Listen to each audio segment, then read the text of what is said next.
Yo, what's going on with y'all? It's your boy NeohXO, and I'm hopping back on the mic to bring y'all a Black Clover episode 130 review. Now, this episode switched gears a little bit. It changed pace and it went a different direction. And that's because, if y'all didn't see, I'm going to leave a link to the other video. I told y'all it's going to be going into an anime-only arc. And it looked like, I don't know if it's starting exactly yet, but it could be possibly starting with this episode because most of this was not in the manga. This seems to me like it was stuff that added to it, and that's why it was a little slower, because if you read the manga, you know the manga is really fast paced. But this episode was a little slower because it gave you time to, sit back and digest the situation at hand. What I mean by that is it added some stuff that could have been in the manga, and it flows with the story of the manga. It just wasn't in the manga because how fast paced the manga is. But let's say the manga slowed down, this would have probably been in the manga because it just added to the story that the manga already laid down. For instance, William Vangeance, it added a lot to his character. Like, we get to see a lot of his character and how he's feeling after, giving Patri a chance to do what he did to the kingdom. He feels guilty, and we get to see a lot of that. We get to see William feeling bad about it. He's saying resolve that he's going to make up for it, and that wasn't in the manga so much, but I'm glad we get to see that with how William is feeling after knowing he did that. And it adds to the manga. When I say that is because I'm not gonna spoil the manga, but I'm gonna just bring up a point from the manga. In the manga, he has to fight a person. Okay, if you read the manga, you know who I'm talking about.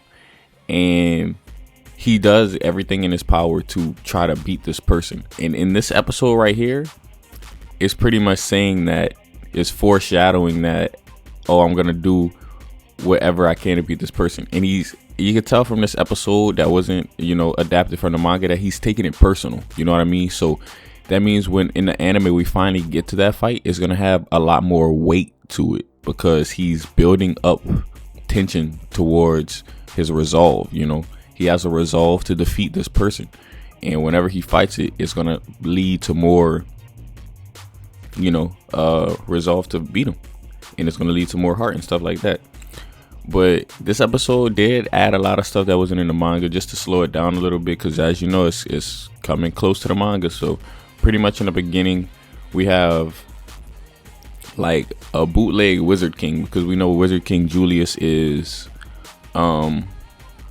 he's a kid now, so he couldn't go out in front of the kingdom like that, because they don't want to see weakness. If they see Julius as a kid, the kingdom will probably see that as a sign of weakness, and they don't want anyone to panic. They want to think that everyone has this under control.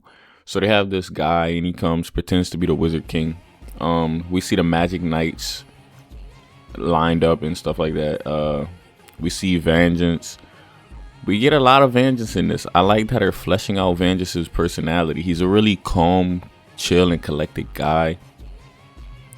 Besides that, towards the later half, pretty much we have Asta and Noel and Mimosa recapping to the Magic Knights, because Julius called the Magic Knights to a meeting. This was not in the manga, but it fits in with the manga. It fits in with the story of the manga. So they had a meeting, and Asta and Noel, they pretty much told all the Magic Knights captains about the threat, and also about the arcane stages and the stages level magic or whatever.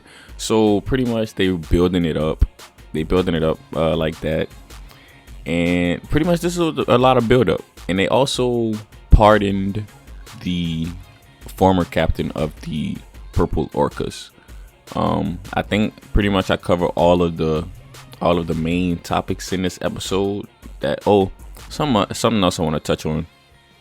This might be small, but Dorothy, we see her, she's awake now. So it seems like she's going to be awake way more often. In Vangeance, he's not wearing his mask as much, so it seems like we're going to see him without his mask as often. And I just bring this up because in the beginning of the show, Dorothy was always asleep, and Vangeance always had a mask on. So development, that's what that's called. So it seems like Real is in love with Charmy. So I mean that wasn't too, you know, fleshed out in the manga, but so they're fleshing stuff out pretty much in the anime. But anyways, they're adding to it. But anyways, hope you enjoyed the video. Leave a like, subscribe, thumbs up, and I'm gonna catch y'all in the next one.